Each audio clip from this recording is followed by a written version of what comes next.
మంచు లక్ష్మి తెలుగు సినీ పరిశ్రమలో ప్రముఖ నటి, నిర్మాత, టీవీ ప్రెజెంటర్గా పేరు పొందారు. చాలా రోజుల తర్వాత ఆమె దక్ష అనే యాక్షన్ సినిమాలో నటించారు. శ్రీలక్ష్మి ప్రసన్న పిక్చర్స్, మంచు ఎంటర్టైన్మెంట్స్ కలిసి నిర్మించిన ఈ చిత్రం ఈ నెల 19న ప్రపంచవ్యాప్తంగా విడుదల కానుంది. ఈ నేపథ్యంలో ఆమె ఒక ఇంటర్వ్యూలో పాల్గొన్నారు.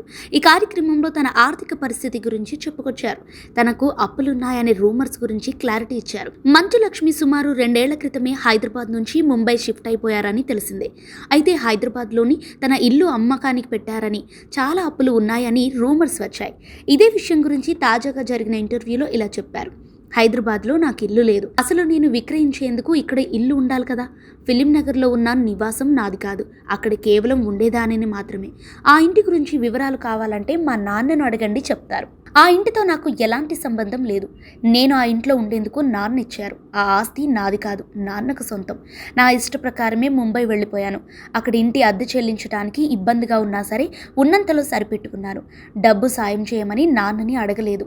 సినిమాలు, షోల ద్వారా వచ్చిన డబ్బుతో ముందుకు వెళుతున్నానని లక్ష్మీ ప్రసన్న చెప్పుకొచ్చారు. మొదటి నుంచి మంచు లక్ష్మి తన కష్టంతో వచ్చిన డబ్బుతోనే ముందుకు వెళ్లాలనుకునే సంకల్పంతో ఉంటారు.